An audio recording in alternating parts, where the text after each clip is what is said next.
This video is sponsored by my favorite website creator, Squarespace, the best place to go when you want to get a domain or create a gorgeous website or an online store.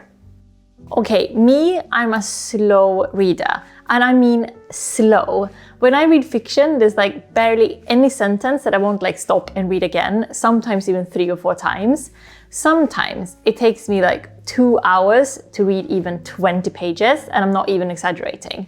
Still, usually I log somewhere between 75 and 100 books per year, not because I have like a goal to read that much, but simply because, hey, I enjoy reading, and I have started to kind of track my reading each week to better see like what my reading behavior is. So let's take a look at it, how I read so much in a year.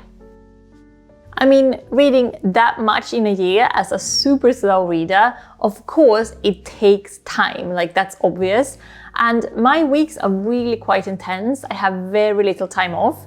So a while back, I just decided that, you know what, I'm just like a much happier and more content and calmer person when I read. So I will just have to make the time. My weekly reading hours are a dead serious priority in Mustard headquarters. I try getting like 2 hours between 6 and 8 every evening, which to me, like honestly, the success rate is a little bit so-so because work often spills into these hours, and I usually have like a couple of work events or social things in the evenings every week, but hey, I try. That being said, I have a much more sacred reading moment that I protect fiercely, and that is like a weekly unscheduled day. Yes, I do try to have one day every week, usually Sundays, where I'm not allowed to plan a single thing, not even a phone call or a walk in the park or even like going to the food shop. Just like one day without a single demand on me. And those days, my reading is just like so good. I'm not sure if this sounds a bit intense, but I can no problem sit for like 8 to 10 hours straight, like just reading on those days without getting bored or restless. And like when David tells me, you know, hey Jenny, it's dinner time, I come up with like this like dazed expression, like, huh, you know, back in the real world, kind of like sad that I have to put the book down. And one of the biggest reasons why I can just like keep on reading for days without getting tired of it. Listen, I'm a huge supporter of reading many books simultaneously. Usually I will have anything from like 3 to maybe 7 books going at once. 3 are usually like the main books that I rotate, and then I have a few like that I will, you know, read a bit here and there, like maybe a short story collection or like a book of essays, that kind of thing. So I always think of it this way. I wouldn't want to be like forced to finish all episodes of one TV series before allowing myself to start a new show. Sometimes I'm in the mood for drama, sometimes documentary, sometimes a baking show, you know what I mean?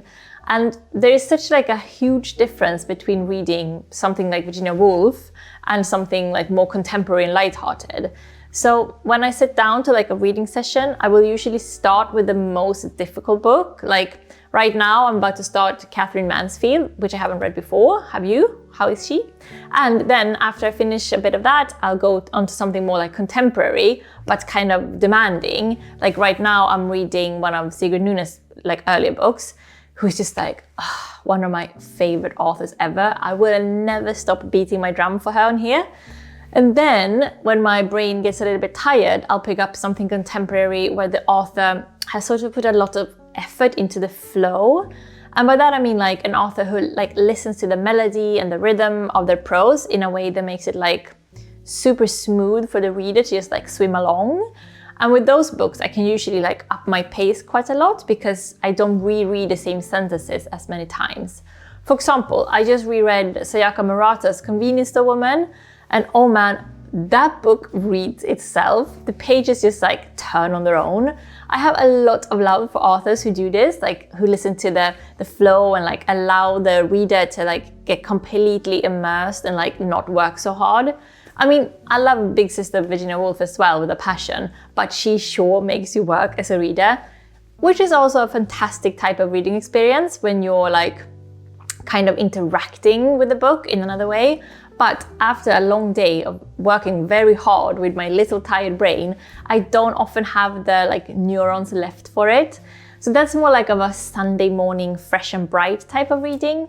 So rotating multiple books at once, yes, that's how I can read for like hours and hours and hours without getting restless. I'm gonna contradict myself here now because Of course, if you're reading my sexy little novel, I definitely recommend you to put everything else aside. I honestly like nothing more than hearing from you guys when you tell me that you've read it in like one sitting or like over one delicious weekend. There's quite a few of you who read it by now, isn't it? And joking aside, I'm like beyond grateful for your support. I can't even say how happy it makes me to hear that you're like connecting and relating to my main characters, Sam and Luke. And just like, it's still so surreal to me. So a huge thank you. And if you haven't read it yet, I mean, what have you been doing with your life? I'll leave a link to worldwide free shipping in the description for you. And happy reading. Do tell me what you think of it. But let's talk about another lovely and delightful point, the wonderful act of DNFing. For those of you who don't hang out on Booksta or Book Talk, to DNF a book means to like mark it as did not finish when you log it. Basically to admit defeat, to say like, enough is enough, I'm putting this book down. I know a lot of people have trouble DNFing because they feel like almost like a duty to finish a book when you've started it. I have no such problems. Listen, I read somewhere that to read all the books that exist in the world before you die, you have to read like 2 million books per year. I have no idea if this is true, but it doesn't really matter because I think we can all agree that there are way too many books for a person to read. So I have solemnly pledged that I am never again wasting a single minute on a book that just doesn't do it for me. Sometimes I don't even like make it past 10 pages before I'm like, you know what, thank you, next. And it usually has nothing to do with the book being badly written or anything like that. It's just like not for me personally. When you read as much as I do, it becomes very clear what your taste is. And I think I know so well why I come to reading, like what exactly it is that I'm looking for with my reading. And it's more or less two things: gorgeous sentences and extremely intelligent observations and, philosophizing. I care very little about plot or characters or themes or concept. It's just not why I read. And no matter how much everyone else loves a book and raves about it on Instagram, I can usually tell if it will be for me or not. And if I pick up a book that I think will be for me and it isn't, I'm just like promptly putting it down again, like no hard feelings. Last year, as an example, I DNF'd 13 books. So that's why like reading samples are just so good. Like reading the first few pages online before buying a book, to not like spend money and then be disappointed already within the first chapter. So knowing my own taste and learning what it is that brings me to reading in the first place also has to do with like reading goals. I mentioned that I don't have any, like the number of books I read each year is like of no consequence to me. Reading is like the one thing on earth that relaxes me the most. It's like my own personal mode of meditation. So the last thing I want to do is like put any type of pressure on it, especially like as a ridiculously slow reader.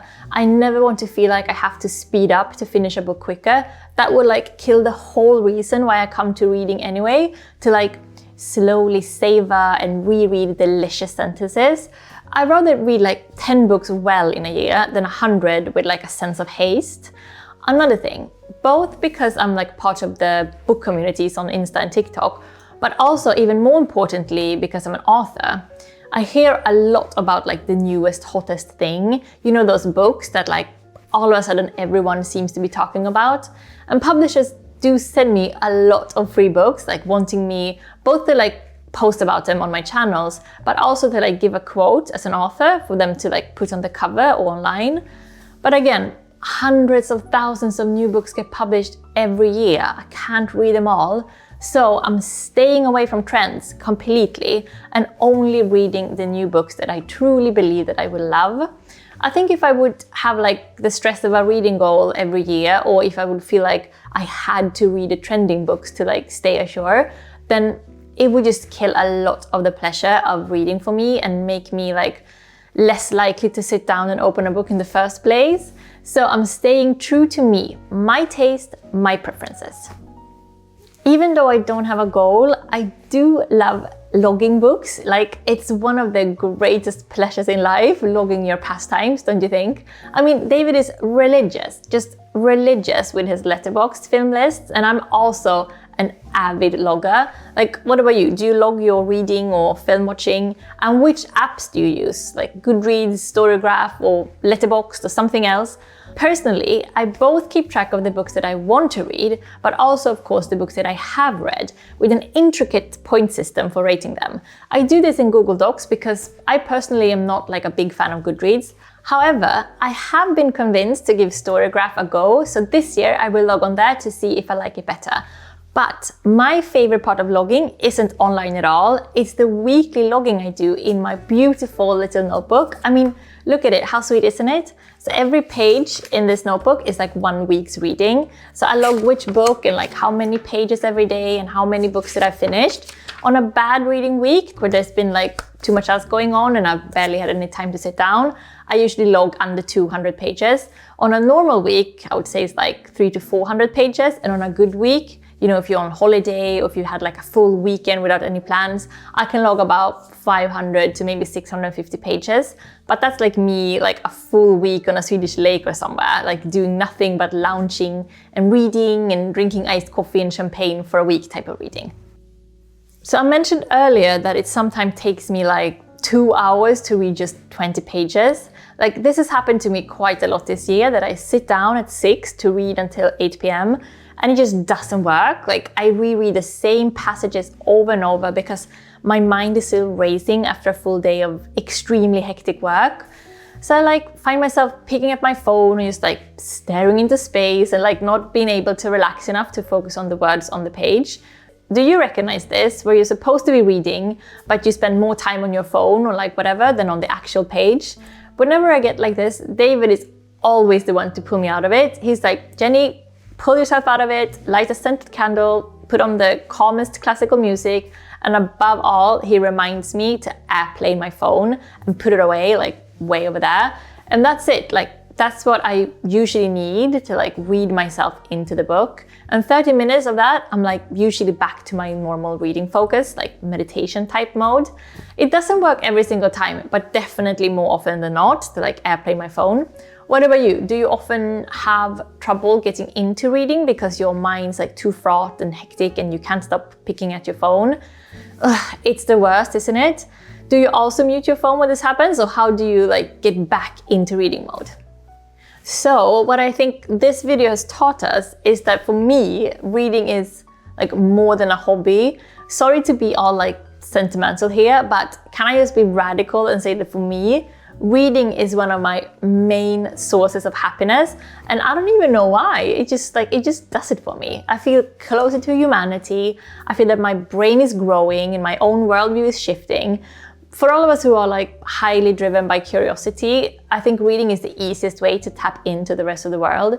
You know, like that saying that reading is a way to live 1,000 lives. Isn't it true? Like, so of course I'm gonna read, because the truth is, I love it. Like without it, my life would feel poor. That's how I feel. Like it gives depth and beauty to my life. No matter if you're into books or films or music or food or any other kind of art, I do hope that you feel the same way, that you found that one thing that makes you happy the way that I feel when I crack open the spine and like breathe in the smell of a brand new book. No better feeling than page 1, chapter 1, here we go. Call me a sop all you want, because yes, I am a sop. I'll gladly admit it. Are you as well? Do tell me please, what have you been reading lately? Anything good to recommend? Or films for that matter. We don't discriminate. I want to hear all about your latest loves in the comments. And please do give me a like if you enjoyed this video or found it helpful at all. Oh, and of course, go ahead and subscribe to my channel if you haven't yet, to not miss my next book-themed video. Now, do you want to create a beautiful site and maybe start your own blog? If so, you should definitely do it with Squarespace. Listen to this, with Fluid Engine, a next-generation website design system, it's never been easier for you to unleash your creativity. So you start with an incredible template and customize everything by simply dragging and dropping. It seriously couldn't be easier. Squarespace also is amazing with blogging tools to share your stories, photos and videos to make it easy to reach your audience.